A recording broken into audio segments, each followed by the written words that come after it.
నమస్తే అండి, welcome to VTV Telugu news. కలియుగంలో ఆ కలిధర్మం సాక్షాత్తు ఆ బ్రహ్మాండ నాయకుడైన తిరుమల వెంకటేశ్వర స్వామి కూడా తప్పేటట్లేదు. ప్రస్తుతం కొన్ని ఏళ్ల తరబడి ఆయన హుండీకి వచ్చే ఆదాయంతో ఎంతోమంది నిరుపేద విద్యార్థులు, ఎంతోమంది కోట్లాది మంది నిరుపేదలు, అభాగ్యులు అందరూ ఆయన హుండీతో వచ్చే ఆదాయంతోనే బతుకుతూ ఉంటారు. ప్రస్తుతం ఆ ట్రస్ట్ కూడా కొన్ని కోట్లాది మందికి ఉపాధి కూడా కల్పిస్తుంది. ఇత్యాది అంశాల నేపథ్యంలో ప్రస్తుతం తిరుమల కొండపై దారుణాలు రోజు రోజుకు పెట్టరేగిపోతున్నాయి.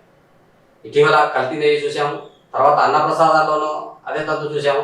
తాజాగా కోట్లాది మంది హిందువుల మనోభావాలను పణంగా పెట్టి కొందరు అక్రమార్కులు పరకామణి సొమ్ముగా కాజేసే ప్రయత్నం చేశారు.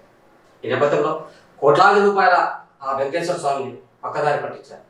ఏకంగా పరకామణి సేవలో లెక్కింపు చేసే ఆ డాలర్లను సైతం తమ జేబులోకి వేసుకొని కోట్లాది రూపాయలు కూడగట్టారు. ప్రస్తుతం ఈ అంశం దేశవ్యాప్తంగా సంచలనం రేకెత్తింది.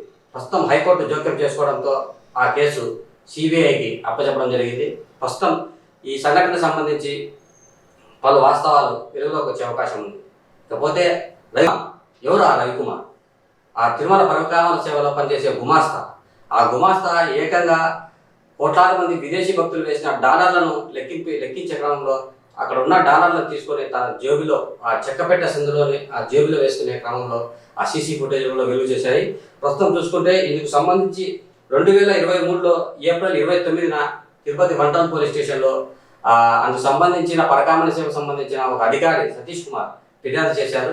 అయితే ఆ ఫిర్యాదు స్వీకరించిన పోలీసులు విచారించే క్రమంలో ఆ కేసు కూడా కట్టడం జరిగింది.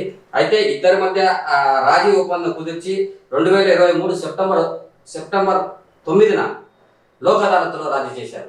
ఇంతటి ఘోరమైన పాపాన్ని చేసిన వారిని కేవలం లోక్ అదాలత్లో రాజీ చేయడం పట్ల సర్వత్రా విస్మయం వ్యక్తమవుతుంది. ఇదే నేపథ్యంలో ఇదే విషయమై ప్రస్తుతం హైకోర్టు సీరియస్గా పరిగణించింది. సదరు లోక్ అదాలత్ కోర్టు జారీ చేసిన తీర్పును సైతం రద్దు చేసి తిరిగి సిఐడికి అప్పచెప్పింది.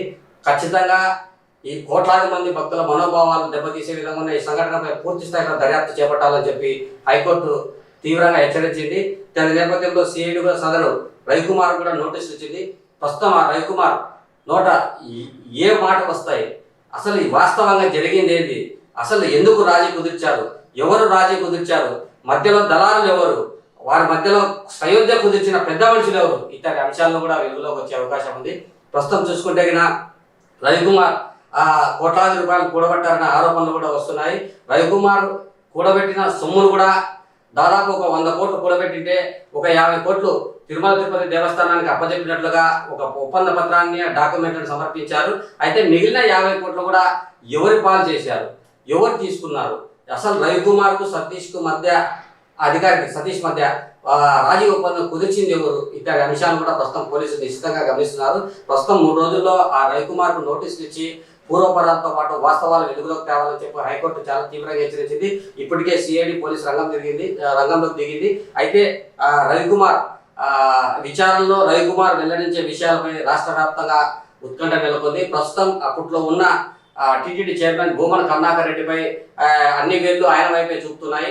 ప్రస్తుతం ఈ పరకామణికి సంబంధించిన పెద్ద మనుషులు ఎవరైతే రాజీ కుదిర్చారో ఆ రాజీ కుదిర్చిన మధ్యలో ఉన్న వ్యక్తులు ఎవరు, పెద్ద వ్యక్తులు ఎవరు, ఆ వార్త ఏ పార్టీకి సంబంధించిన వారు, ఇత్యాది అంశాలు కూడా ప్రస్తుతం చర్చానీయాంశంగా మారినాయి.